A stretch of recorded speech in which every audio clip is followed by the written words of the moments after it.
All right, so for this final segment, where we explore ether, space, let's go ahead and bring our curiosity to what is most unique about this element.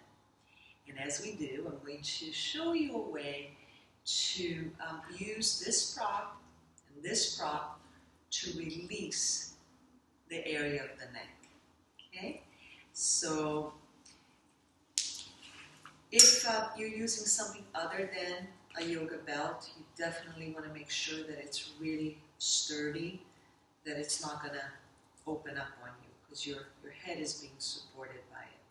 So go ahead and undo the loop from our last pose, and then take the strap around the seat of the chair, like so.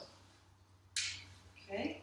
And then loop it right through the two loops, and then again through one. Make sure that it doesn't go anywhere. And then let's make it so that the bottom is not touching the floor, but not too high either. Maybe a tiny bit higher than this. Your neck is, the back, not the neck, forgive me. The neck is going to be releasing while the back of your head goes onto the strap. Okay? And then the rest of the body can be resting. You're going to possibly use these two blankets for underneath your knees. So have them near, folded in the same shape that they were last. And then go ahead and slide your way down. This is your Shavasana, by the way. It's your resting pose. So prepare for it to feel really wonderful. And then let's go ahead and look for that loop. And you want to make sure that it doesn't slide down. That it's really well positioned in the center of the chair. And then the head can just rest there. So of course it's more likely than not difficult for you to see. My head is not on the ground. It's not too high either. But what this support is doing, it's giving me a chance to release any tension. Right? Sometimes unspoken words get trapped in there, or things that are spoken not in the most clear and sincere way get trapped and locked in there. So this is a wonderful way.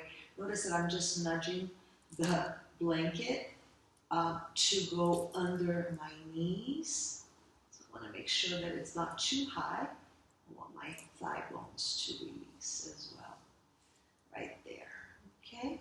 And that's just optional. You don't need it.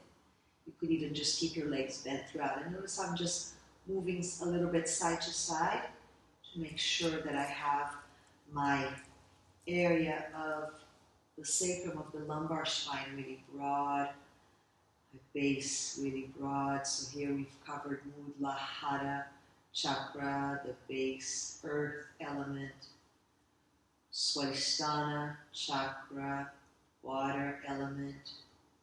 These two are responsible for storing energy. And then comes Manipura, fire element, which begins the process of transformation into Anahata, much lighter, light air element, responsible for movement, motion, all kinds of motion. And unlike the two base chakras which store energy, Anahata spends it, spreads it. Yeah? So it's important to find a balance between these two. When this is in excess, you need more of this. When this is in excess, you need more of this. And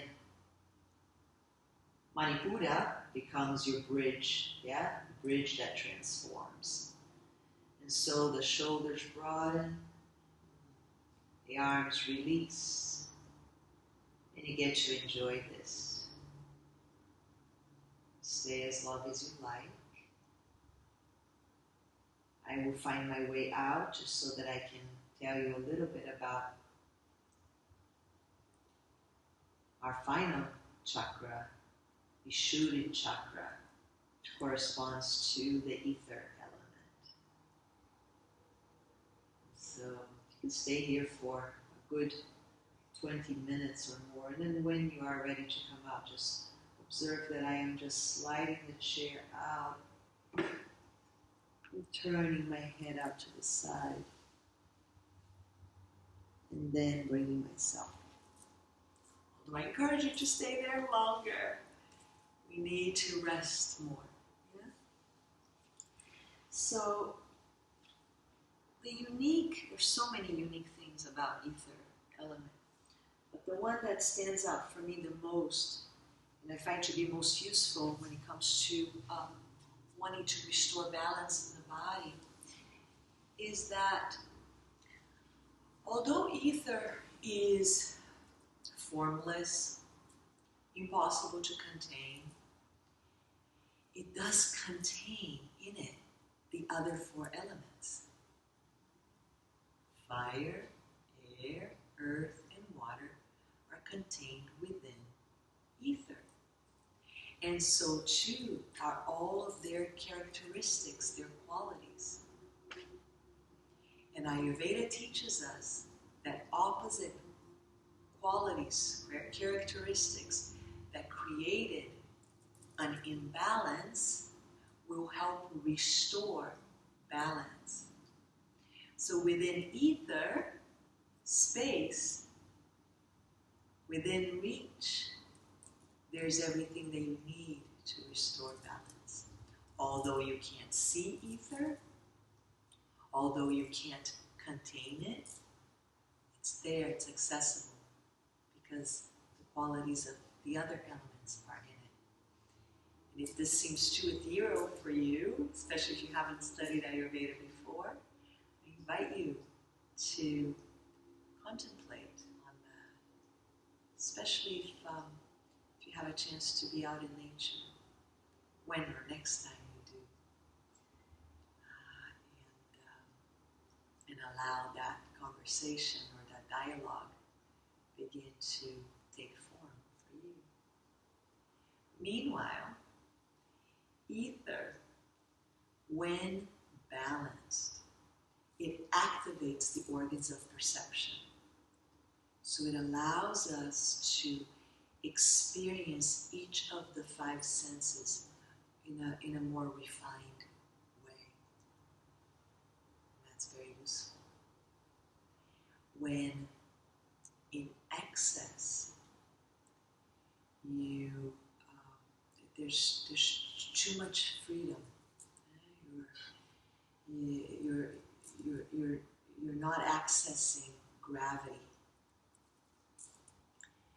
When there is a deficiency of ether element, you may feel crowded. Yeah? Not enough room to expand, to grow. So then the next question may be, well, how do we go from deficient or excess back to balance? Well, I have just a workshop for you coming up on January 9th, 2021, just around the corner, where we'll be exploring the chakras from this very angle, and so much more to explore. So the conversation will continue there. And also there will be another video where we explore the 6th and the 7th chakra just ahead as well. So if you haven't yet subscribed to our channel, I encourage you to do so.